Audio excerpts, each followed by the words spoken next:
The warehouse door explodes inward. Not just open, but ripped off its hinges. Dorian Volkov doesn't flinch. He stands in the center of the dusty, concrete room. He's not looking at the three armed men. He's looking at the one person they have tied up, Anya Reed. Anya is trembling. Her usual soft voice is gone. She's staring at Doreen, fear turning into pure, cold horror. She whispers a single name. It's not the name of the man holding the gun to her head. It's Doreen's name. Leo Lombardi, the syndicate heir, laughs. A harsh, metallic sound that echoes in the silence. Leo raises his pistol. He points it straight at Anya's forehead. Doreen raises his hand. One tattooed finger tells Leo to stop. You think you won? Leo spits, his face slick with sweat. I take her, you lose everything. Doreen takes one step closer. The air gets colder. You don't understand, Doreen says, his voice dangerously low. You can't touch her. Leo pulls the trigger. The sound isn't what anyone expected. It's a click. Empty chamber. Leo stares at the gun. Confused. Anya closes her eyes, a single tear cutting a path through the grime on her cheek. Doreen moves. Not fast, but with brutal certainty. He reaches Leo in 2 strides. He grabs Leo's wrist. He twists. Leo screams. The bone breaks with a sickening, wet crack. I warned you, Doreen says, dragging Leo toward the edge of the industrial balcony above them. Leo looks down. It's a 40-foot drop onto the concrete floor. You ruined my life for this woman. Leo yells, spitting blood. She didn't ruin your life, Doreen replies, his eyes black. You did. He shoves Leo over the railing. Leo screams, a cry cut short by the wet thud below. Silence. Doreen turns back. He strides toward Anya. She is still bound. She looks at the broken railing, then back at Doreen. He pulls a knife from his suit jacket. The blade shines under the single hanging bulb. Anya holds her breath. Is he here to save her, or finish her? Doreen cuts the ropes in one clean slice. He throws the knife away. It clatters on the ground, inches from the blood. He looks Anya right in the eye. You're safe now, he tells her. Anya doesn't thank him. She doesn't move. She opens her mouth to speak, but no sound comes out. Instead, she simply reaches out, her hand trembling, and pushes him away. She looks not at his hands, but at the fresh blood splattered on his perfectly tailored suit. She knows exactly what he is. And now, she knows what he did for her. And that is the moment everything changed. But we have to go back to how it started. Set up, quickly establish, who is the protagonist, where are they, what's their normal life. Dorian Volkov was not a man who went unnoticed. He was 33, built like a wall, and carried himself with a quiet, expensive kind of power. He ran one of the biggest investment groups in the coastal city of Valletta. People called it a group. Others called it a syndicate. He was dangerously handsome, the kind of man who had full sleeves of dark, intricate tattoos that crept up his neck and disappeared under the collar of his custom-made suits. Dorian lived by rules. Hard, cold, simple rules. Never show weakness. Never rely on anyone. Never let personal feelings interfere with business. He was the boss. The leader. People did what he said, not because they liked him, but because the alternative was unthinkable. His life was meetings in glass towers and quiet dinners in the best Italian restaurant in town, La Sosta. It was a place where people made deals, not noise. This was Dorian's world, controlled, wealthy, and ruthless. Then there was Anya Reed. She was 31, working 3 shifts a week at La Sosta to pay for her night classes. Anya was quiet. So quiet, you barely noticed her gliding between tables. She had soft, dark hair pulled back neatly, and eyes that always looked slightly haunted, like she was constantly running a private marathon in her head. Anya was not glamorous. She was practical. She wore plain black pants and a stiff white shirt. She was just trying to survive. Anya had one simple goal: finish school and disappear.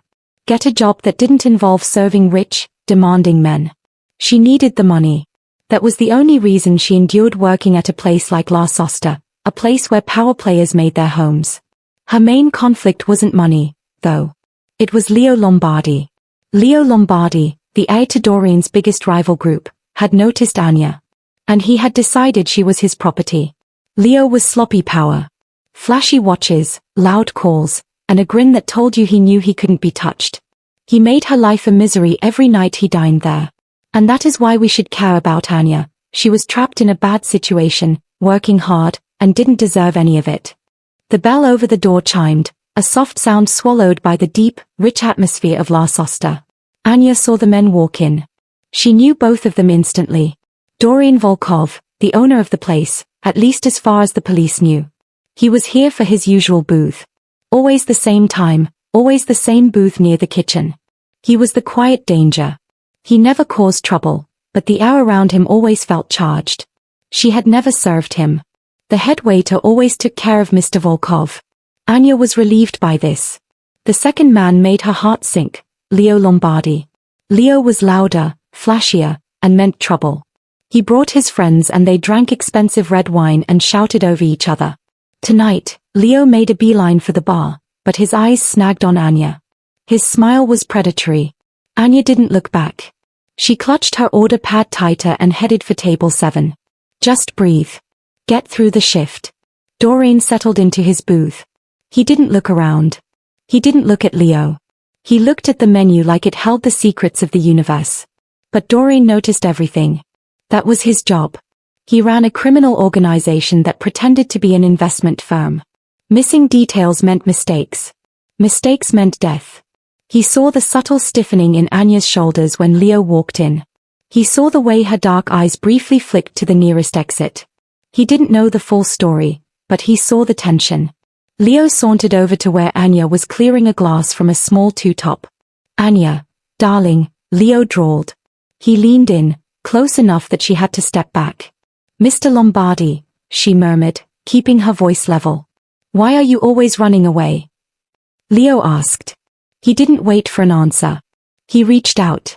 His hand went to the small of her back. Not a friendly touch. A possessive one. Anya froze. She couldn't move. She couldn't scream. She had learned long ago that screaming made things worse. The glass slipped from her fingers. It hit the carpeted floor, muffled, but the damage was done. Leo didn't even notice the broken glass. He just tightened his grip. "I asked you a question," he said, his voice dropping slightly. "When are you going to join me for a real dinner? This serving nonsense is beneath you." Anya forced herself to breathe. She looked up at him. She saw the calculation in his eyes. He enjoyed this. "I am working, sir," she managed, her voice barely a whisper. "Please let me go." Leo laughed again, loud enough to turn a few heads. "Working? You're playing pretend. You need a real sponsor, Anya. Someone to take care of you." He started running his thumbs slowly up her spine. The contact felt like fire. This was the point. This was when she usually apologized, nodded, and escaped, leaving him satisfied. But tonight was different. A shadow fell over them. A shadow that smelled like expensive cologne and absolute authority. Dorian Volkov stood there. He hadn't stood up from his booth, he had simply arrived. He didn't touch Leo. He didn't raise his voice. He didn't even look at Anya. His eyes were locked on Leo. "Lombardi," Dorian said. The name was a warning. Leo turned, annoyed at the interruption. His face shifted from smugness to a forced respect. Dorian was his senior, in age and in power within the city's unspoken rules. "Dorian. Just talking to the staff," Leo said easily. He took his hand off Anya's back. Anya stumbled back, her hand flying to the place where he had touched her. She gripped her white shirt, trying to catch her breath. Dorian watched the small gesture. The trembling hand. The fear. "She doesn't look like she's enjoying the conversation," Dorian observed. His voice was calm, but the tone was chilling. Like a thin layer of ice over deep water. Leo sneered. "She's shy. Girls like that need to loosen up. You wouldn't understand, Dorian. Too busy counting money." Dorian took a step closer. Now they were nose to nose. Dorian was taller, heavier, and completely still. Leo fidgeted, trying to hide his nervousness. This wasn't a fight. This was a statement. Dorian leaned in. The move was so subtle, the other diners didn't even notice. He spoke 3 sentences, so low only Leo and Anya heard them. "Touch her again, Doreen whispered. Anywhere. Anytime. And you're done. Leo's smug face finally broke. He saw the cold promise in Doreen's eyes. This wasn't a threat about business. This was personal. Leo swallowed hard. This isn't over, Volkov. She's not yours. She doesn't belong to anyone, Doreen corrected him, his eyes boring into Leo. Now, get out of my restaurant. Leo turned red, embarrassed and furious. He threw a quick, spiteful glance at Anya, then stormed toward the exit, his friends scrambling to follow him. Doreen watched him go, then slowly turned his head to Anya. Anya was shaking. Not just a little. Her whole body was vibrating with shock. The silence felt heavy. Doreen looked at her, expecting relief. Expecting gratitude. Instead, Anya's face crumpled. Her eyes, which had held terror for Leo, now held a deeper, more profound fear for him. For Doreen. She looked at his tattooed neck, the sharp lines of his jaw, and the sheer, brutal power he had just displayed. She was terrified not of the man who had touched her, but of the man who had just saved her. And Doreen saw it. He saw the fear in her eyes and the way she instinctively recoiled from him. It was a rejection. A terrifying, silent accusation that confused him completely. Why was she afraid of him, the protector? Anya started, her voice breaking. She needed to say thank you. She needed to be polite. She looked at the floor, then back at Doreen. She didn't trust herself to speak. Doreen had saved her from a predator, but the way he had done it, the violence in his voice, the instant obedience of the rival, it wasn't the act of a kind stranger. It was the act of a king asserting his territory. And that was the instant mystery. Why would a poor, shy waitress be terrified of a powerful man who just protected her? It was as if she knew exactly how dangerous he was. More than that, it was as if she knew exactly what he was capable of doing. She recognized the monster in him. Doreen stepped back, frowning. He broke one of his cardinal rules. He let curiosity win over control. Anya, he said, using her first name for the first time. It felt strange on his tongue. What is it? Anya shook her head, clutching the order pad like a shield. Nothing, Mr. Volkov, she whispered. Thank you. I have to clean this up. She gestured vaguely at the tiny, broken piece of glass on the carpet. A ridiculous focus. Doreen saw the desperation to escape him. He saw the genuine, deep-seated terror. He wanted to ask more. He wanted to know why his defense had scared her more than Leo's harassment. But the head waiter rushed over, apologizing profusely and ushering Doreen back to his booth. Doreen sat down, but he didn't look at his menu. He watched Anya. She grabbed a dustpan and brush. Her hands were still shaking, but she was forcing herself to move. As she knelt down to sweep the shards, a small, silver item slipped out of the breast pocket of her uniform shirt. It wasn't a coin. It wasn't a pen. It was a miniature flash drive. The kind used by governments and high-level groups for sensitive information. Anya didn't see it drop. She scooped the glass and stood up. But Doreen, across the room, saw the tiny glint of metal resting on the dark carpet. His eyes narrowed. A waitress carrying a device capable of holding millions of secrets. He realized two things at once. A waitress carrying a device capable of holding millions of secrets. He realized two things at once. First, Leo Lombardi wasn't harassing her randomly. Second, Anya Reed was not just a shy waitress. He was drawn into this not by a simple act of chivalry, but by a lie. A beautiful, terrified, dangerous lie. Doreen watched her walk toward the kitchen, her back straight but her steps quick. He looked back at the tiny piece of silver on the floor. He stood up. He walked casually, purposefully, toward the spot. He bent down, pretending to adjust his shoe. He scooped the flash drive into his palm. It was warm. Now, the rules had changed. If you're enjoying this story so far, hit that like button to let us know to keep the chapters coming. It really helps the channel. Doreen Volkov walked out of La Sosta that night. He didn't hail a cab. He didn't even check his phone. His mind was fixed on the tiny, warm flash drive hidden in the palm of his hand. This was not how his night was supposed to go. He was supposed to have a quiet dinner. He was supposed to sign a new deal tomorrow. Instead, he had broken a man's pride and found a dangerous secret. He stepped into his heavy, black sedan. His driver, Victor, glanced back. Victor knew better than to speak. Doreen looked at the flash drive again. It was the size of his thumb. It held the key to everything. Back in his penthouse, overlooking the cold, restless sea, Doreen finally plugged the drive into a clean, secure laptop. He expected to find blueprints, maybe financial ledgers. Mafia jargon stuff. Instead, he found one single, encrypted folder. The folder title wasn't technical. It was just a name, the Phoenix Files. Doreen cracked the encryption easily. His people were the best. What opened up wasn't a criminal network, but a digital archive of one family. The true nature of Anya's secret was laid bare. The documents showed detailed records of what the outside world called the Valletta ghost event. This wasn't a random disappearance. 10 years ago, the most powerful, legitimate banking family in the city, the Costas, vanished without a trace. They didn't just disappear. They emptied vaults, dissolved corporations, and left a financial crater the size of a small country. Everyone in their world knew the story. The Costas family didn't run away, they were erased. And the one person the police never found? Elias Costas, the family's youngest daughter. The files on the drive were hers. Not financial data. They were personal diaries, coded messages, and, most importantly, documents confirming the name Anya Reed was totally fake.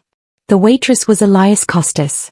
Meanwhile, Anya was scrubbing spilled wine from a marble counter in the La Sosta kitchen.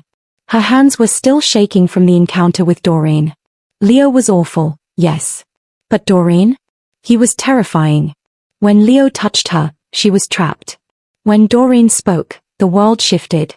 It felt like being trapped by a glacier. She was terrified because Doreen was the kind of man who didn't ask for things, he took them. Her mind was racing, trying to replay the last few hours. Where was the error? The mistake? She patted her uniform pocket. Empty. Her stomach dropped out. The tiny, silver flash drive was gone. Not her wallet. Not her keys. The one thing that held her identity, her money, and the proof of her family's disaster. Anya felt cold sweat bead on her forehead. Panic was a heavy, suffocating blanket. She rushed out to the service area, desperately scanning the floor near the two-top where she had dropped the glass. The carpet was clean. Nothing. Someone had found it. The staff? The cleaners? Or worse, Doreen Volkov. If Doreen had that drive, everything was over. All her years of hiding, the simple, grinding life she had built, all gone. She looked toward Doreen's empty booth. She saw the phantom image of his black suit, his dark eyes. She hadn't been afraid of Leo because Leo wanted to own her. She was afraid of Doreen because he wanted to know her secret. And knowing her secret meant ruining her life. Anya walked straight to the manager's office, heart pounding a rhythm of pure dread against her ribs. "I need the security footage from table 7 tonight," she demanded. Her voice was thin, but her eyes were desperate. The manager, a man named Marco, raised an eyebrow. "What for, Anya? Another complaint?" "No. I think I lost something important. Very important. Please, Marco." Marco sighed, annoyed. He pulled up the video feed. Anya watched the scene unfold. Leo's heavy, possessive hand. Doreen's arrival, smooth and lethal. Leo's humiliated exit. Then, she saw herself kneeling to sweep up the glass. And then, the tiny sliver of silver falling from her pocket. She held her breath. She watched Doreen Volkov rise from his table. So calm. So unhurried. She watched him bend down, pretending to check his shoe. She saw his large, tattooed hand scoop up the drive. The camera was high up. It didn't capture the drive itself, but it captured the motion. The certainty. He knew exactly what he was doing. He didn't just find it, he stole it. Anya gripped the edge of the manager's desk. Her knuckles were white. This wasn't just a boss protecting an employee anymore. This was a lion playing with a mouse. Back in his penthouse, Doreen confirmed the truth. Elias Costas. The disappearance of the Costas family had caused an earthquake 10 years ago, not just for their money, but because they held the key to a delicate alliance between Doreen's syndicate and the opposing Lombardi group. When they vanished, that alliance shattered. It led to a decade of quiet, brutal conflict. If Elias Costas, Anya Reed, was alive, that meant her family might have faked their own deaths. And if they faked their deaths, they might still have the original, massive fortunes they disappeared with. More importantly, they had the secrets that could destroy both Doreen and Leo Lombardi. Doreen realized why Anya was terrified of him. She knew he would connect her to the Costas name. He used his secure phone line. He called his head investigator, a woman named Zara. Find everything on a man named Alistair Reed. Fake passport documentation. Bank activity. Everything, Doreen ordered. Within the hour, Zara called back. The Anya Reed identity belongs to a dead woman in Toronto, Canada. The documents were flawless. It cost a fortune to create this file. It points to high-level protection, Mr. Volkov. Protection? Doreen frowned. Who would protect her for 10 years? Zara hesitated.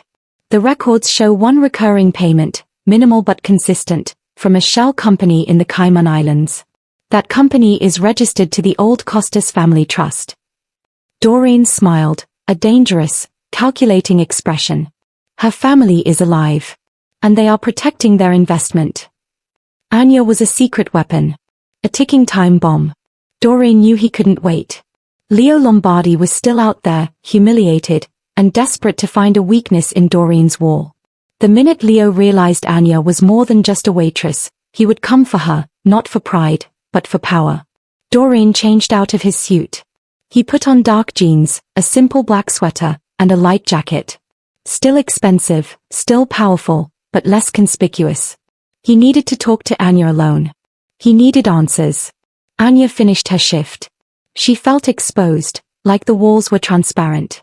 She had no plan. She just knew she couldn't go home.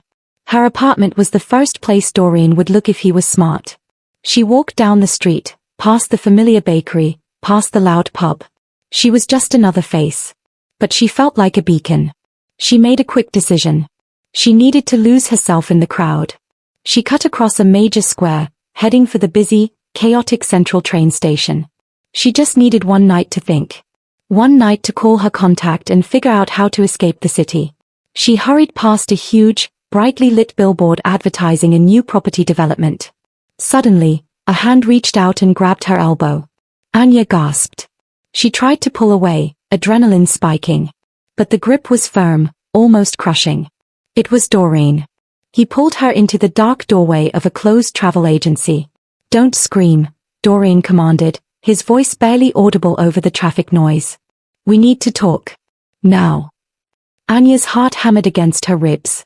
She couldn't even see the tattoos clearly, but she felt his power everywhere. The flash drive, she managed, tears starting to burn her eyes. Give it back. Doreen held her gaze. His eyes were intense, focused only on her. I know who you are, Doreen said simply. He didn't say Anya Reed. He used her real name. Elias Costas. Anya froze. Every ounce of color drained from her face. She stopped struggling. The 10 years of careful hiding evaporated in that single name. Doreen watched the transformation. The scared waitress was gone. In her place was a woman who was terrified, but also strangely hardened. A daughter of a powerful family. Where is your father? Doreen pressed. The Valletta Gold. Where is it? Anya shook her head, unable to speak. She just stared at him. The man who saved her was now the man who owned her. But before Doreen could push for an answer, a loud, powerful engine roared down the quiet side street. It wasn't a police car. It was a matte black SUV, and it wasn't slowing down. It sped straight toward their doorway. The window dropped. A gun barrel poked out. Doreen reacted instantly. He shoved Anya hard into the dark recess of the doorway. He lunged forward, drawing his own compact weapon from his jacket. The first shot cracked the air, shattering the travel agency's glass window behind them.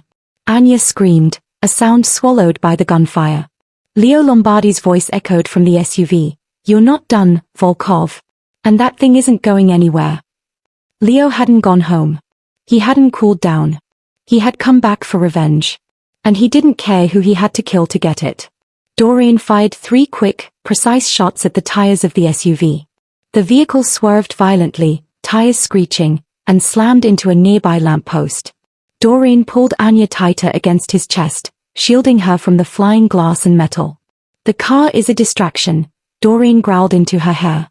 He knows who you are, too. This isn't about pride anymore, Elias. This is war. Anya looked up at him, her face pale, the sound of her real name echoing in the chaos. Leo knew.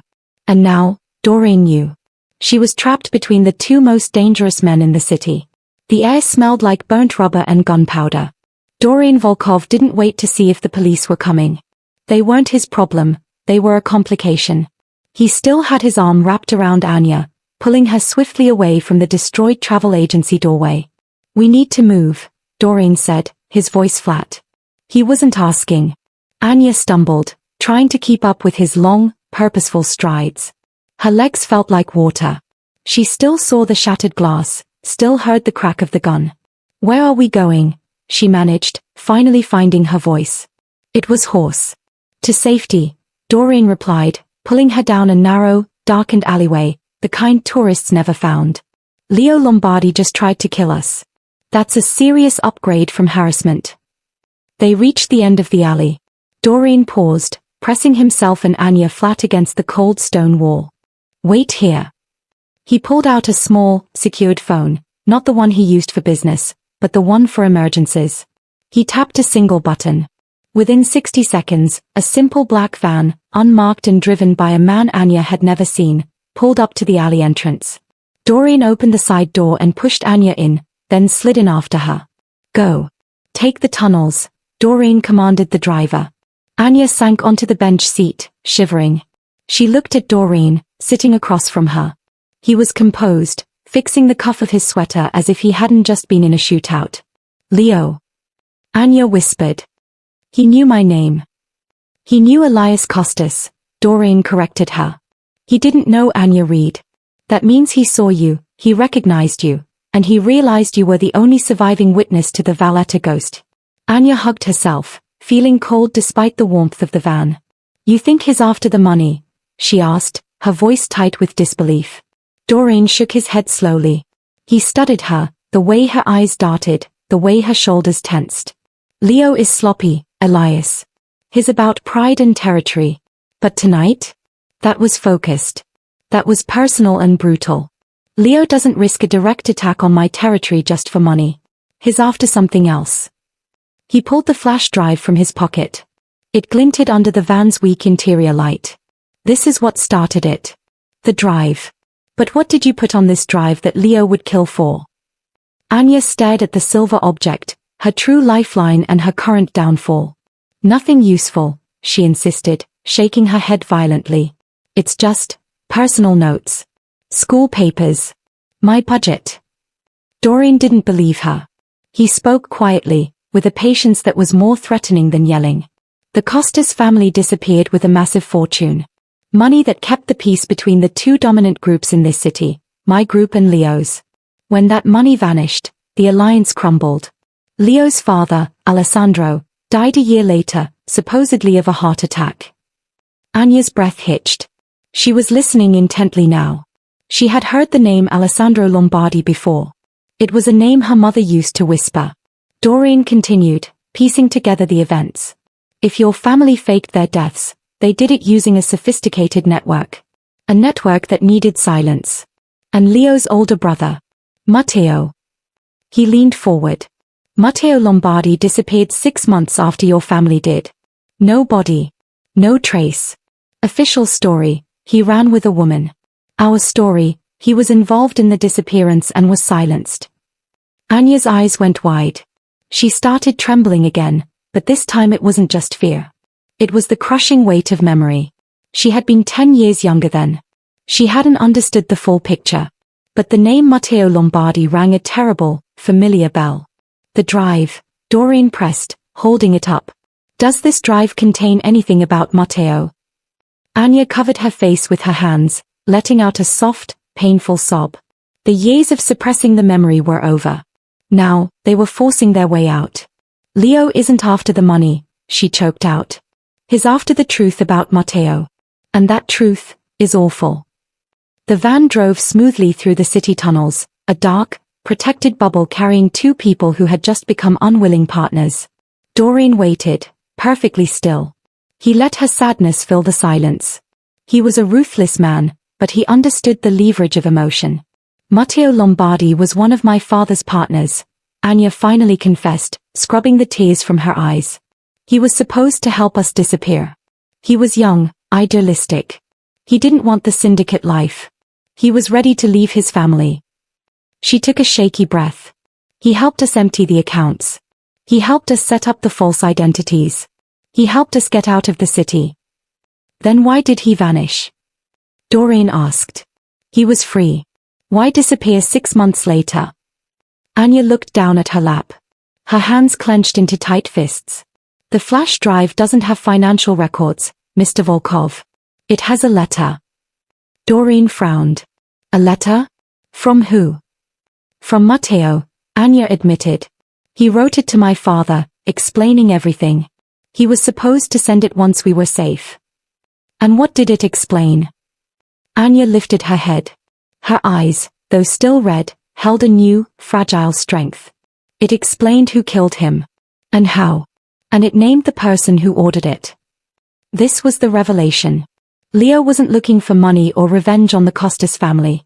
He was looking for proof that his own family had murdered his brother. And Elias Costas, the waitress, had the only copy of that evidence. Her fate was tied to both groups because she held the truth about a murder that touched both their histories. Doreen's mind raced. If Matteo was murdered, and the letter proved who ordered the hit, it would shatter the Lombardi family structure. It would create a power vacuum, and that meant immediate, all-out war in the city. Who ordered the hit? Doreen demanded, his voice dropping to a harsh whisper. Anya hesitated. She looked at Doreen's neck, at the dark ink that marked him as a man of violence and consequence. She saw a flicker of something in his eyes, not just curiosity, but a calculation of danger. I can't tell you, Anya said firmly. The waitress was completely gone. This was Elias Costas. Not yet. That letter is the only protection I have left. If you tell me where my family is, I will give you the information on the drive. Until then, you protect me. Doreen sat back, the muscles in his jaw ticking. He was used to commanding, not negotiating. Especially not with a woman he found sweeping crumbs 10 minutes ago.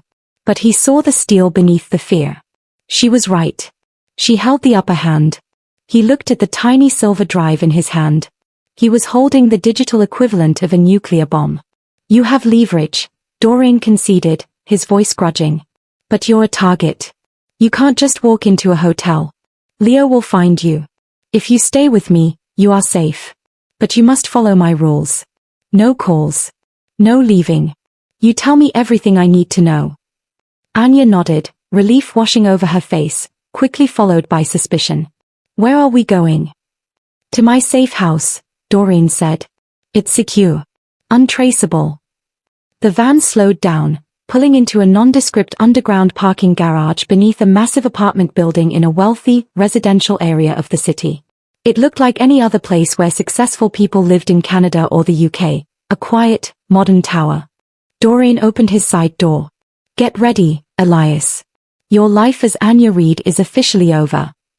He stepped out of the van, then turned and offered his hand to Anya. It was a polite gesture, but his eyes were all business. He was pulling her out of the shadows and into the furnace of his world. Anya took his hand. His touch was warm, heavy, and absolutely magnetic. She felt her heart race, not from fear of Leo, but from the terrifying intimacy of touching Doreen Volkov. She was walking into the lair of the man she feared most. But she had no choice. She was carrying the truth that could destroy them all. The safe house was a penthouse in a modern, quiet building in the city's financial district. It looked like a luxury condo, but the steel door and the hidden cameras told a different story. Anya, Elias, stood in the middle of the spotless, minimalist living room. Marble floors, dark wood, and a view that stretched for miles.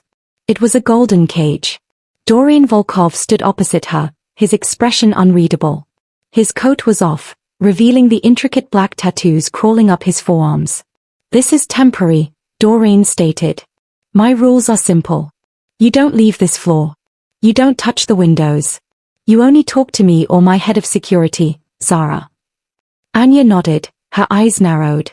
She was assessing him, weighing his power against her own limited resources. And what about my family, she countered. I gave you my terms. I want them found. Safe.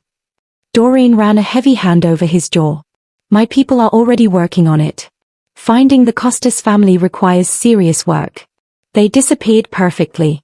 It will take time. Until then, you are my priority. He looked at her simple black uniform, still smelling faintly of restaurant grease and smoke from the gunfire. You need clothes. And you need rest. This was the first awkward moment. Doreen was a man who handled billions in illegal funds and ordered hits. He did not buy civilian clothing for women. He called Victor, his driver, who was now guarding the main door. Get Zara on the line, Doreen ordered. Tell her to come up. Now. And send someone to get essentials. Anya watched him work. He was a machine. Efficient. Controlled. She felt a wave of exhaustion hit her. The last 24 hours had been a blur of terror and revelation. Zara arrived 20 minutes later. She was tall, sharp, and wore a look that suggested she had handled everything short of a nuclear attack. She looked at Anya, the random waitress, and then at Doreen, her boss, with a subtle, critical flicker in her eyes. Zara, Elias needs clothing, toiletries, and proper food. Make sure it's untraceable, Doreen commanded. He used Anya's real name easily now. Zara nodded, but she paused, looking at the two of them. Sir, Leo Lombardi is still out there. And our men are already asking questions. Why are we dedicating so many resources to a woman who just showed up? It was an embarrassing confrontation in front of Anya. Doreen's authority was being questioned, and it was her fault. Doreen didn't raise his voice. He fixed Zara with a cold, absolute glare. She is the key to the Lombardi power structure.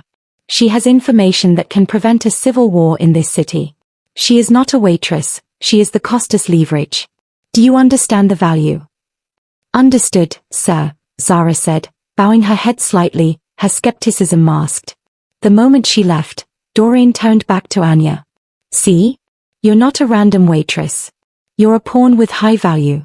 That's the only way I can keep you safe. Anya understood the subtext. I am protecting you because it serves my interest, not because I care. But the fact that he felt the need to explain himself was a massive crack in his emotional armor. The next day brought more awkwardness. Doreen was trying to work. He was sitting at a massive mahogany desk, his laptop open, conducting high-level calls in Russian and Italian.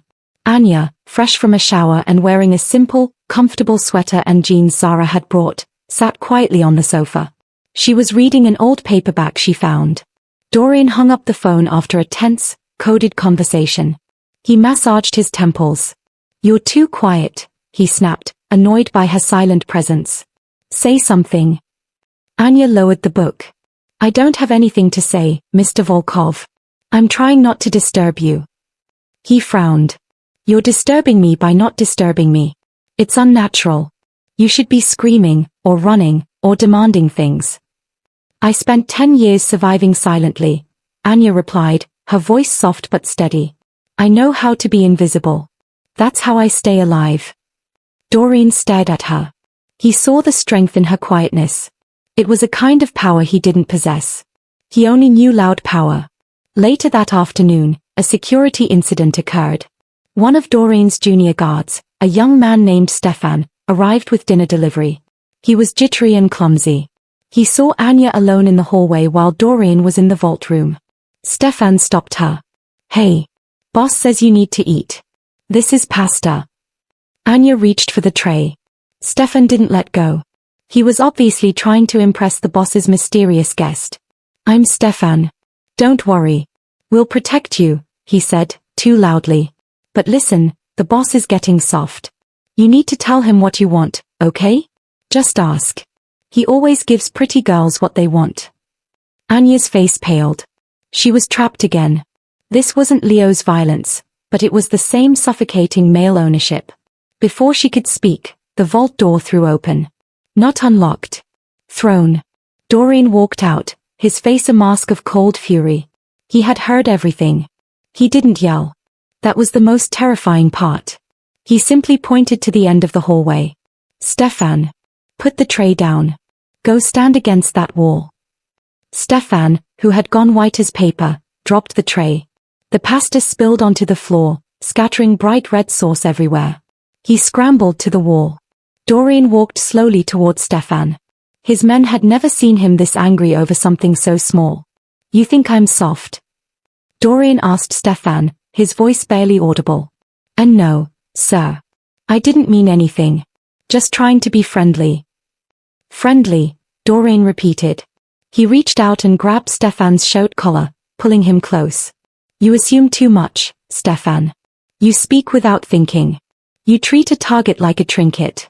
You jeopardized the most critical asset in my possession because you couldn't keep your mouth shut. He shoved Stefan against the wall so hard the plaster cracked. You're off duty. Out of the building. And if I see your face again, you're done. Dorian didn't need to fire him. Being banished from Dorian's protection was a worse sentence. He turned and saw Anya watching the whole brutal display. She wasn't fearful anymore. She was wide-eyed, horrified by the scale of his reaction. Dorian felt a strange, cold wave of embarrassment crash over him. He hadn't meant for her to see that. He was protecting her, yes, but he was doing it with casual violence. He suddenly looked clumsy.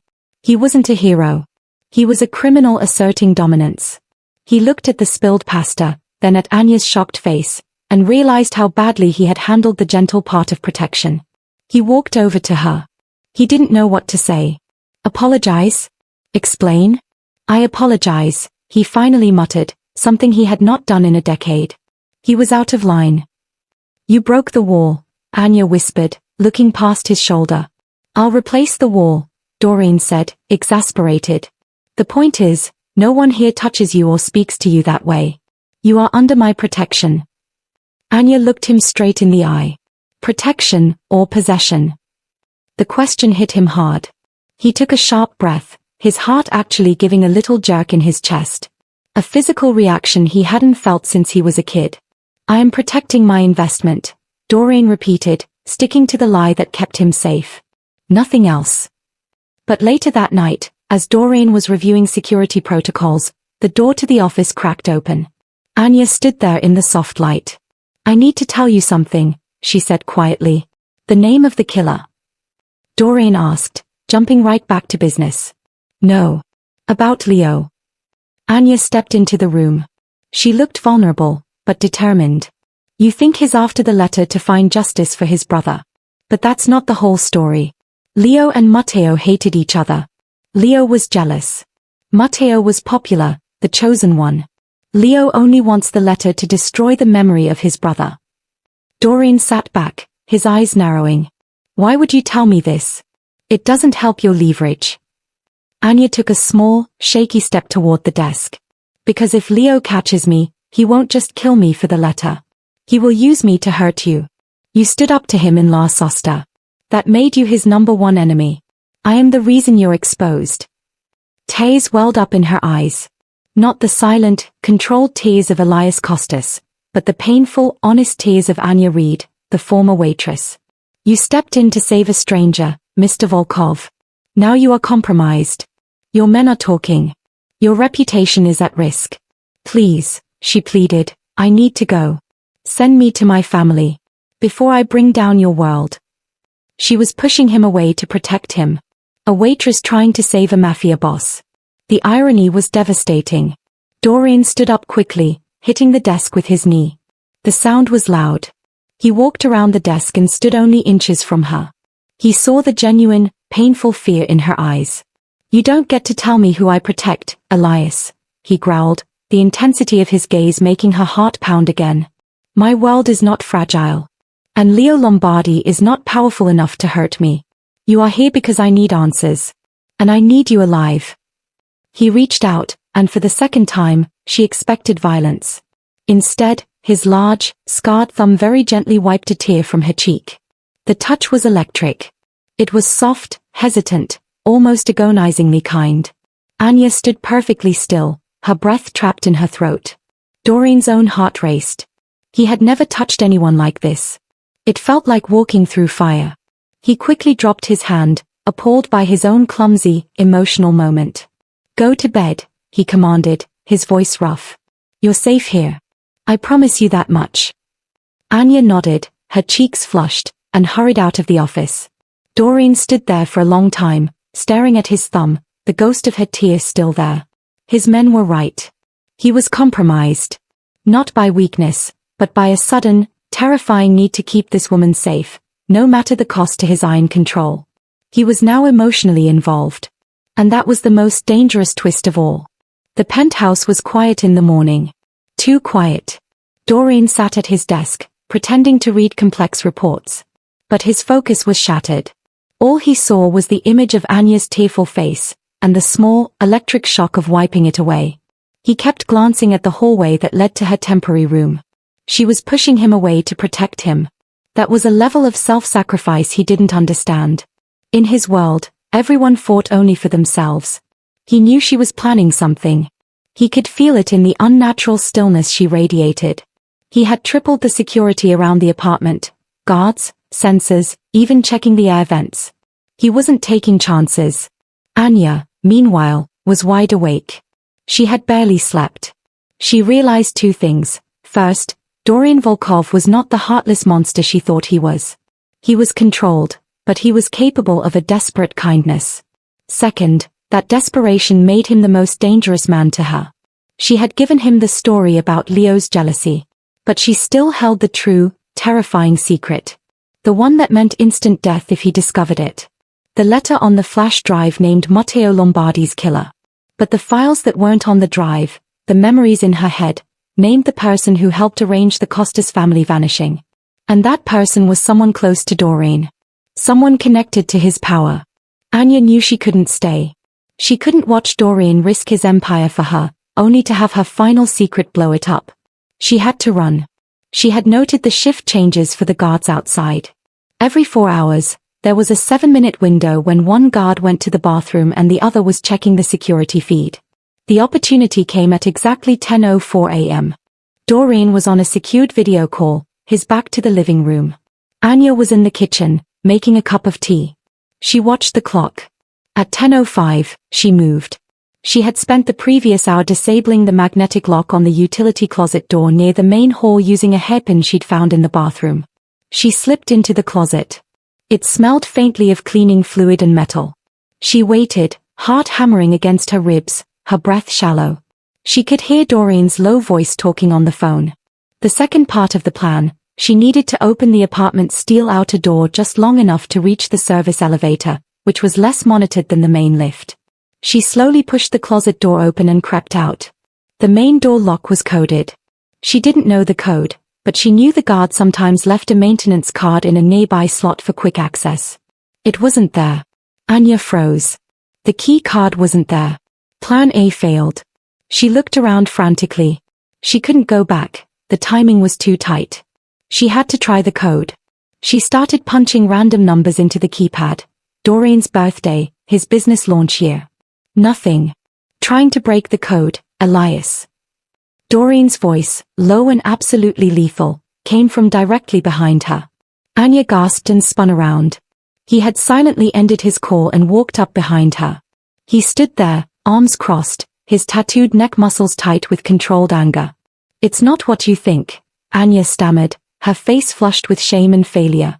"I think," Doreen interrupted, stepping toward her, "that you believe I can't keep you safe. And that you are willing to risk both our lives on a stupid elevator ride." He reached out and grabbed her wrist. His grip was firm, not violent, but utterly inescapable. He dragged her back into the living room, toward the large glass windows overlooking the city. "Look at this," Doreen commanded, pointing toward the chaos of the city below. "Out there, you are exposed. You are Leo Lombardi's trophy. Here, you are alive. Why are you so desperate to leave me, Elias?" Anya pulled her arm free, rubbing the red marks his fingers left on her skin. "Because you don't understand the real threat. You think Leo is the only enemy. You think the letter is the only secret," she yelled, losing her composure. "It's not." She walked to the far end of the room, looking out over the city she had fled and returned to. 10 years ago, my father went to someone. Someone powerful. Someone he trusted to handle the disappearance, to make sure the evidence vanished. Doreen felt a chill run down his spine. The Valletta ghost operation was too perfect for two men, Costas and Matteo Lombardi, to pull off alone. There had to be an inside man. Someone with deep resources. Who? Doreen demanded, his eyes dark and fixed on her. Who helped your family vanish? Anya turned, tears finally streaming down her face. Physical reactions, painful and real. I saw them meet, she whispered, her voice thick with pure terror. I was a child. I was hiding in the study. I saw the faces, I heard the names. She took a huge, shuddering breath. The person who helped my family fake their deaths, the one who covered the tracks so well that even the syndicates couldn't find them, was your own father, Dmitry Volkov. The name hung in the air, heavy and poisonous. Doreen's world stopped. His father, Dmitry, had been his predecessor. The great leader of the Volkov group who had retired 5 years ago and moved to the country. The man Doreen revered. The man who taught him everything about ruthless efficiency. Dmitry Volkov, Doreen repeated, the name tasting like ash. His whole body began to tremble, a deep, internal shock that spread through his muscular frame. That's impossible. My father hated the Costas alliance. He would never betray his own people for a bank. He didn't do it for the bank, Anya sobbed. He did it for the legacy. The Costas family held something your father wanted more than money, something that gave them power over him. I don't know what it was. But he helped them disappear, and in return, they gave him access to something that secured your group's rise to the top. Anya watched Doreen closely. She saw the rage building in his eyes, but it wasn't directed at her. It was directed inward. Betrayal of that magnitude, from his own blood, could shatter his iron control. You're lying, Doreen growled, though his voice lacked conviction. He knew the efficiency of the Costas disappearance. Only someone with his father's pull could have managed it. I have no reason to lie. Anya cried out. If you believe me, you might kill me to protect your father's memory. If you don't believe me, I'm stuck here with a monster whose foundation is built on my family's ruin. That's why Leo Lombardi wants the letter. He doesn't want the money. He wants to expose the collusion between your father and mine. He wants to tear down your family name. She had tied her fate to his past. She was the living witness to his family's greatest secret. Doreen walked slowly to the large window. He looked out over the city he ruled. A city built on lies. His father, his mentor, was the architect of the betrayal he had spent 10 years trying to fix. And the terrified waitress standing behind him held the key to his destruction. He didn't turn around. He didn't need to see her to know she was telling the truth. The fear, the tears, the specific name, it all locked into place. The letter, Doreen said, his voice now dangerously calm, lacking all emotion. Does it mention my father? Anya hesitated. This was the final piece of leverage. The moment she gives it up, she dies, or she becomes his slave forever. It mentions a partner, she admitted. The one who received all the profits from the cleanup operation after Mateo was killed. Doreen finally turned. His eyes were cold, black holes of fury and desperation. His fists were clenched so tight his knuckles were white. The man was 1 inch away from snapping. You will give me that drive now, Elias, Doreen commanded, taking a step toward her. And you will tell me every single detail your father told you about Dmitry Volkov. Anya stood her ground, trembling violently, tears still on her cheeks. She was crying, but she wasn't submitting. My family first, Mr. Volkov. I won't be killed for protecting a monster. Find my family, and you get the whole truth. If I die, the original files go to Leo. Doreen was breathing hard. The air in the room felt impossibly heavy. He had been betrayed, exposed, and trapped by a woman he was rapidly falling for. And she still refused to cooperate. He took another step. He was too close. His presence felt like a physical threat. Anya closed her eyes, preparing for the inevitable violence. But Doreen stopped. He reached out, not to grab her, but to brace himself against the wall beside her head. He leaned in, close enough for her to feel the desperate heat radiating off him. You think I would kill you now? Doreen whispered, his voice cracking with emotion. You think I'm that stupid? You're the only living truth I have left, Elias. And now, I need you more than ever. He pulled back, his face a storm of conflict. He walked away from her, toward the secure vault. I will find your family, Doreen stated, his voice now a final, unbreakable promise. And then you will tell me everything. But until then, you stay put. You try to run again, and I won't just lock you in. I'll tie you to me. The tension in the penthouse following Anya's confession about Dmitry Volkov was a palpable, suffocating force. Dorian had immediately thrown himself into work, ordering his security chief, Sergei, to compile every surveillance image, every financial transaction, and every public appearance related to his father from the last 10 years. Anya kept her distance, sticking mostly to her room, knowing that the secret she shared was now a physical barrier between them. She was a witness to his family's crime, and he was the unwilling warden who couldn't let his only evidence go. Later that afternoon, Dorian was in the gym area, working out the raw, violent confusion of betrayal. He was shirtless, his back a canvas of muscle and complex, black ink tattoos. Anya was passing by the glass door, heading to the kitchen for water, when she accidentally paused. Dorian was doing pull-ups, his wide, powerful back flexing with each ascent. His upper left shoulder held a massive, detailed piece, a roaring bear intertwined with stylized Russian text, a common motif in the Volkov organization, signifying power and legacy. She had seen it before, but never paid much attention. As he lowered himself for a moment's rest, he turned slightly, and a smaller, older tattoo on his lower side, near the oblique, flashed into view. It was a crude, faded rendition of an astrolabe, an ancient navigational instrument. Anya stopped breathing. Her hands flew to her mouth, stifling a small, sharp cry of pure shock. She remembered the day 10 years ago. She wasn't just hiding in the study, she was hiding in a large, antique wooden chest when her father and Dmitry Volkov had met. Dmitry had been younger, but he wore a similar faint tattoo on his wrist, an astrolabe. When her father had given him the final papers, he had said, "This map guarantees the future." The astrolabe wasn't a Volkov symbol. It was the personal seal of the architect, the shadowy fixer who dealt in information and vanishing acts. Dorian's chest was heaving with effort. He didn't notice her at first, but then he caught her reflection in the mirrored wall. He turned, wiping sweat from his brow. "What is it, Elias? Have you never seen a man work out before?" His tone was aggressive, defensive, his shame and anger still boiling over from the morning's revelation. Anya couldn't speak. She just stared at the small, dark mark, her face pale, the knowledge hitting her like a physical blow. Dorian Volkov was not just the son of the traitor, he was branded by the conspiracy. "That," she whispered, pointing an unsteady finger toward the mark. The compass. What is it?" Dorian followed her gaze to the astrolabe tattoo. He frowned, pulling a towel over his shoulder dismissively. "It's nothing. An old, stupid decision when I was 19. Part of the history of the group, a signet used by some of the original members. I hate it." "Why?"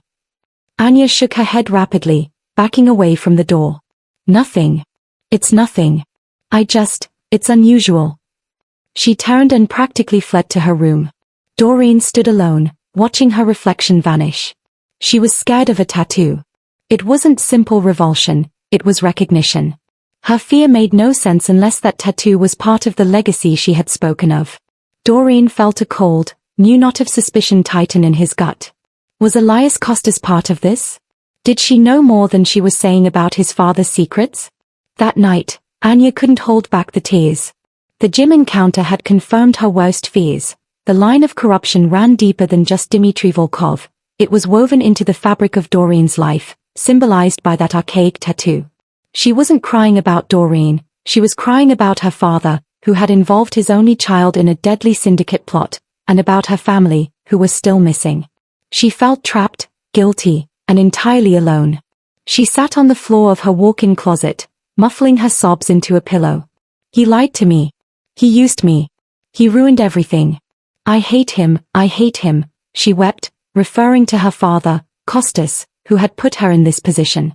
Dorian was working late, poring over old financial reports in his study nearby.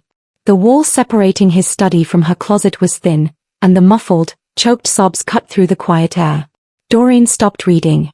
The sound of her pain was agonizing. He heard the words clearly, sharp and broken. "I hate him, he ruined everything."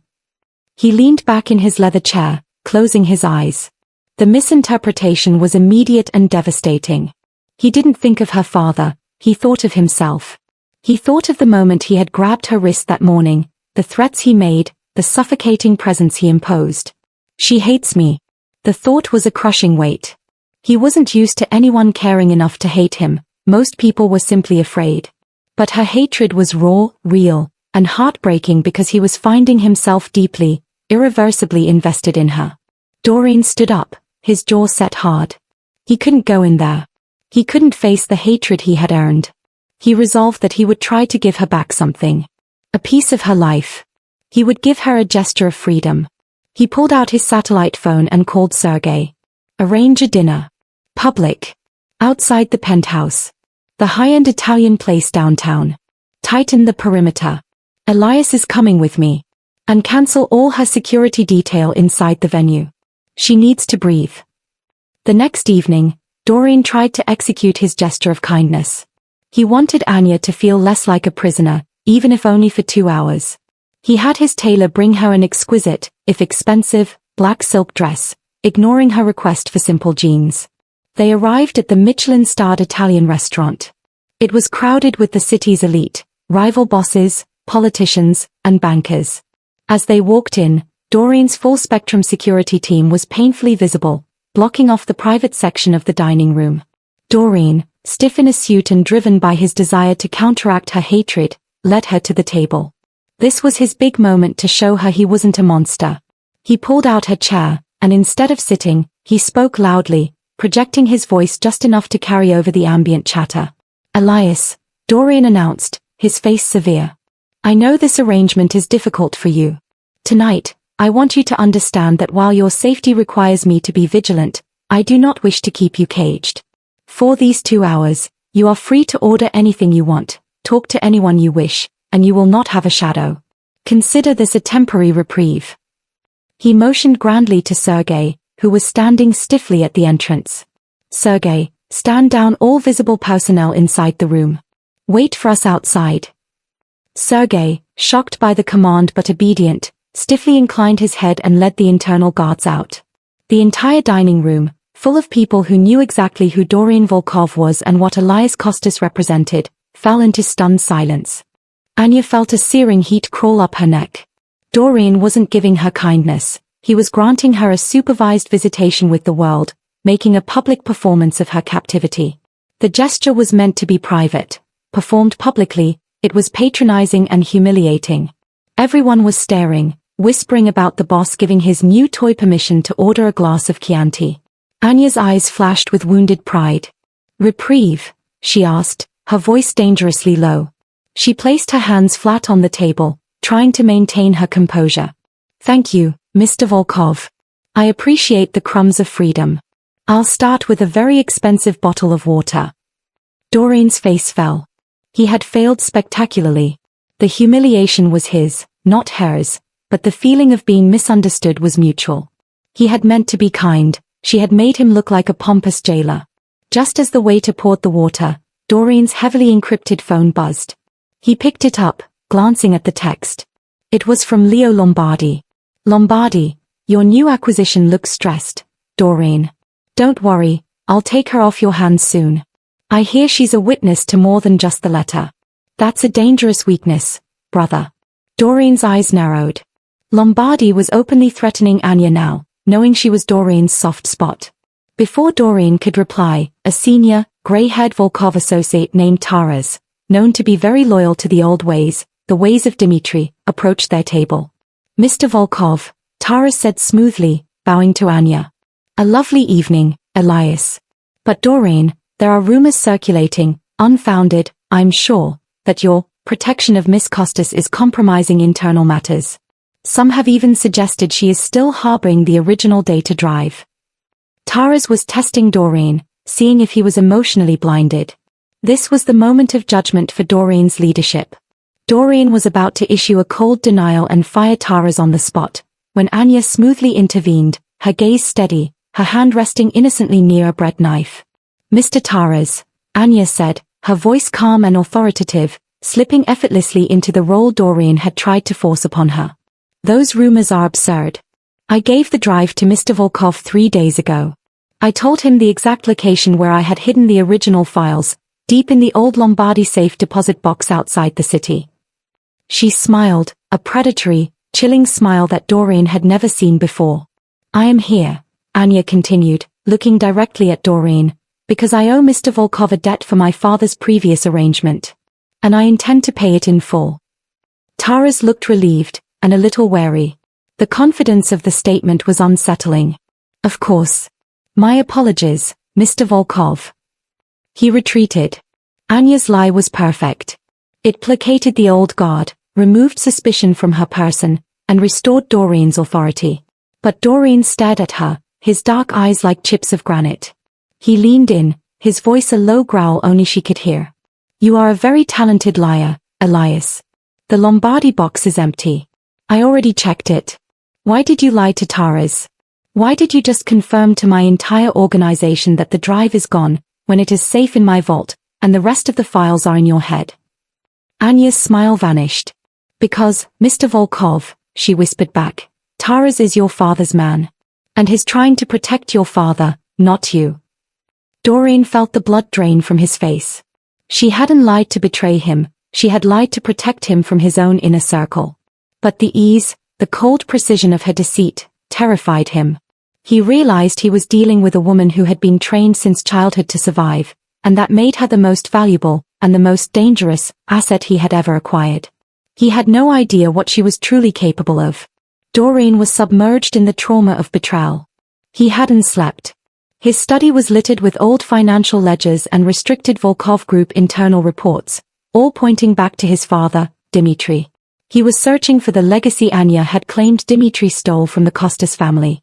Sergei, Doreen's security chief, entered quietly. He was holding a file bound in heavy black paper, marked with a red, restricted stamp. Boss, Sergei said, his voice unusually strained. I compiled the files related to the most successful internal attack against us in the last decade. It's what you asked for, Operation Blackout. The attempted hit on you 10 years ago. Doreen didn't look up from the ledger. It was a rival family, Sergei. A failed attempt to destabilize the hierarchy. We believed that, sir. But reading it now, with the context of what Miss Kostas shared, the logistics don't match. It was too precise. The windows of vulnerability, the lack of backup for you, it had to be an inside job, set up to look like an external rival. Sergei slid the file across the mahogany desk. And there's one detail we never followed up on. Doreen's hand finally moved, opening the file. The events of that night, the ambush in the dilapidated warehouse district, the gunfire, the searing pain of the 2 shots he took, were still vivid scars in his memory. He skimmed the police report and the forensic summary. Target found stabilized but barely conscious. Assassination failed due to a sudden, highly localized distraction. A civilian witness was reported but never identified. Doreen looked at Sergei. The distraction. A minor fire and a triggered alarm in the adjacent property.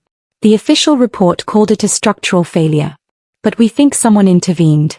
Someone bought you 30 critical seconds. In her room, Anya was frantically assembling a signal using the stripped electronics of a small radio clock she had smuggled from the kitchen. She needed to reach her father. If Dmitry Volkov was involved, the threat was exponentially higher. She paused, gripping the clock circuit board. She could hear Doreen and Sergei's voices, sharp and low, filtering through the vents. They were discussing the night Doreen was almost killed. Then, she heard Sergei say, "We found a new security image, boss." Satellite footage from a nearby dry cleaner's roof. Heavily pixelated, but it shows the distraction. It's a small figure running from the scene, heading south. And look at this blow-up. Doreen's voice was a low, dangerous rumble. An astrolabe? They wore a pendant? That symbol, it's the mark of the architect's inner circle. The man who set up the hit on me wore the same signet. Why would someone wearing their symbol sabotage the kill? Anya froze. The astrolabe. The ancient navigational symbol she'd seen on Doreen's faded, shameful tattoo, Chapter 6. She hadn't just recognized it from her father's meeting with Dmitry, she recognized it from the most terrifying night of her childhood. 10 years ago, she wasn't just in the city, she was there that night. Her father, Kostas, had taken her, not his son, but his daughter, disguised and masked, to a training session where she was forced to participate in cleaning up a hit. The target was the younger Volkov. The target who, years before, had smiled and given her a lollipop on her 6th birthday. That night, watching the ambush begin, watching the shooters move in for the final, brutal shot, Anya saw the younger Volkov fall. And she saw the cold, efficient killers, men her father called the architect's hands, move in. She couldn't let him die. Not the man who had shown her a fleeting moment of kindness in a world of monsters. In a moment of panic, the teenage Anya had done the only thing she could think of. She had kicked over a stack of oxygen tanks and pulled the fire alarm, creating the distraction that saved Doreen Volkov's life. Doreen didn't need the blurry photo of the pendant. He just needed the answer. He already knew the astrolabe connected his father, the architect, to the Costas vanishing. Now, it connected him to the person who sabotaged his execution. He flipped the page to an old police composite sketch, a crude attempt to draw the witness based on a quick glimpse from a patrol car. The sketch was rough, depicting a wide-eyed girl in a dark hoodie, but the shape of the jaw, the anxious brow, it was Elias. Anya. Doreen's hand trembled. The woman he was hunting, the woman Leo Lombardi was hunting, the woman who was holding his life and his father's crimes hostage, was the reason he was breathing today. He had been sleeping next to his secret savior, his secret witness, and his key to revenge. He walked out of the study, the black file gripped tight in his hand. He didn't knock. Anya was sitting bolt upright on the bed, her face white. She knew. That night, Doreen's voice was low and strained, almost unrecognizable. He didn't look angry, he looked shattered. 10 years ago, in the warehouse district. The night I was shot. You were there. Anya swallowed hard. Her entire body was shaking, but she forced the words out. I was there for the cleanup. I was doing what my father told me to do. You were the distraction, Doreen corrected her, stepping closer. He tossed the file onto the bed, showing her the police sketch. You were the one who pulled the alarm. You risked your life, risked your family, to save mine. Why, Elias? Why would the daughter of the man my father helped vanish save the life of the son of the man who betrayed her? Because, Anya whispered, the lie she had protected for 10 years finally dissolving. I was ordered to clean up the crime, not participate in the murder. And you were kind to me once. A long time ago. Doreen didn't move. A decade of hatred, suspicion, and rivalry was being overturned by a girl, a fire alarm, and a stolen lollipop. The revelation was interrupted by the piercing electronic drone of the large living room screen powering on, activated by a news alert. Leo Lombardi stood in front of a heavily armored bank vault. The headline banner read, Lombardi vows revenge on Costas killer. Doreen Volkov is protecting a murderer, Leo announced, his face tight with theatrical grief. The coward, Elias Costas, who killed my brother, Matteo Lombardi, hid the evidence in this very safe deposit box, the same box Volkov promised the syndicates was empty. Leo then stepped aside. The camera zoomed in on a heavy steel door that was now hanging half off its hinges, exposing the empty cavity of the safe deposit box. We found nothing, because Volkov is hiding the real evidence and the real killer, the girl who calls herself Elias Costas, Leo spat. But the Lombardi name is not built on lies. Doreen, you chose to protect your father's legacy and the killer of my brother. You chose to start a war. The screen cut to a massive reward offer for any information leading to the capture of Elias Costas, explicitly listing the charge, murder of Matteo Lombardi. Anya, watching the screen, felt a dreadful realization. Leo had completely inverted the truth. He thought she was the killer because she was the only witness who escaped the warehouse where Matteo was killed that night. Doreen looked from the screen to Anya, then back to the screen. He thinks you killed his brother, Matteo, the night you saved my life, Doreen stated, his voice now a chilling blend of realization and profound commitment. He wants you for revenge. I need you because you are the only person alive who knows the truth about my father and the key to my survival. He walked over to the windows, looking down at the city where Leo Lombardi was actively turning every resource against them. You wanted to run, Elias, Doreen said, turning back to her. You are running now, and you can't stop. Because you are the witness to two crimes, the one that founded my empire, and the one that tried to end my life. And both crimes are linked to my father. He pointed toward the heavy steel vault embedded in the wall. The flash drive stays in there. You stay here. We are no longer a prisoner and a warden. We are partners in a lie, Elias. And now, we fight the man who wants to destroy us both.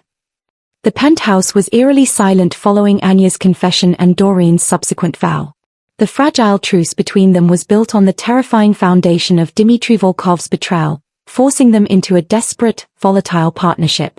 Doreen was back in his study, the remnants of his father's legacy spread across the desk. He was a man drowning in his own history. Anya was in the living room, staring out at the city, the heavy weight of her secret having finally shifted from her shoulders to his. Suddenly, the encrypted network hub on Doreen's desk erupted with a cascade of notifications.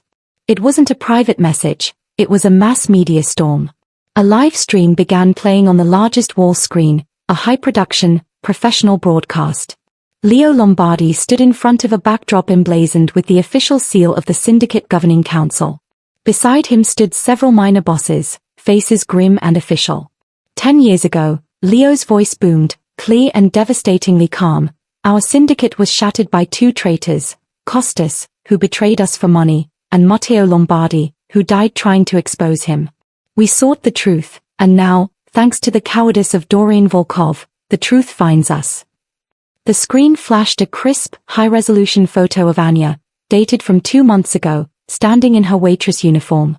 The picture was overlaid with her full name, Anya Costas. The woman Doreen Volkov shelters and calls Elias is Anya Costas, the daughter of the traitor. And, more critically, she is the sole living witness to the Valletta ghost operation, the scheme that implicated Doreen's own father, Dmitry Volkov, in the disappearance of the entire Costas lineage. The silence in the penthouse was absolute. Doreen stood frozen, watching his world burn in HD. Anya Costas holds the evidence that proves Dmitry Volkov, the supposed pillar of our organization, collaborated with our enemies for personal gain, Leo continued, his voice rising to a moral crescendo.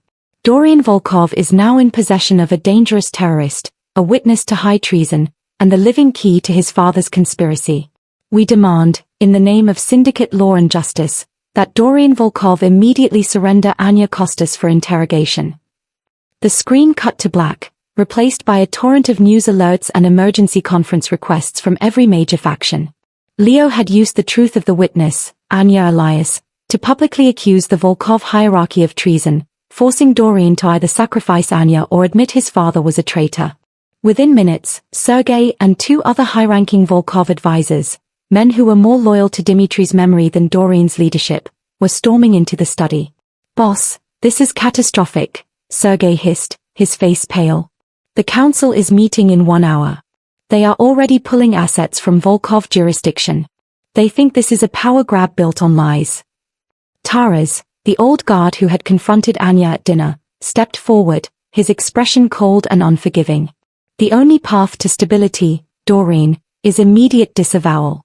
You must issue a public statement, denounce the girl, affirm Dmitry Volkov's honor, and state that the girl is a liar trying to frame your predecessor.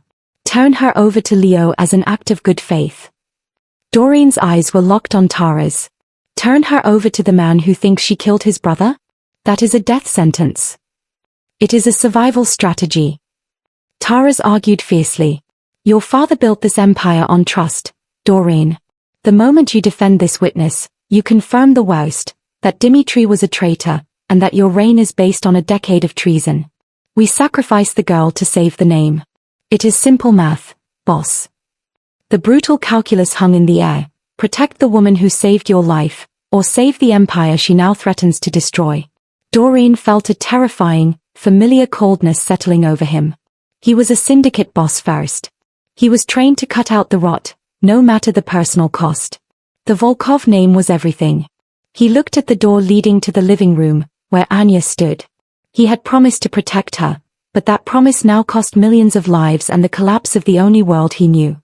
Doreen finally spoke, his voice quiet, deadly, and utterly decisive. "Sergei, get the jet ready. Taras, you are confined to your residence until further notice.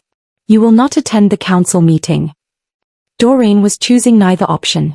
He was buying time, and asserting absolute authority. Doreen walked into the living room. Anya hadn't moved. She was watching the news ticker scroll the damning reports. Volkov under pressure. Daughter of traitor unmasked. Syndicate emergency.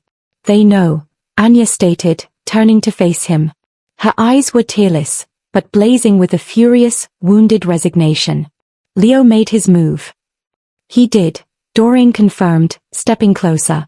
He looked massive, formidable, but his hands were trembling, betraying the hurricane of conflict inside him.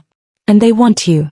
They want me to hand over Anya Costas, the witness, the savior, and the perceived killer, to prove my loyalty to my father's ghost. Anya watched him, waiting for the inevitable betrayal. So, the Empire wins. I understand. Doreen let out a short, bitter laugh. You think it's that easy? You think I'd choose the lie my father built over the truth that saved my life? That I'd hand my savior to her executioner?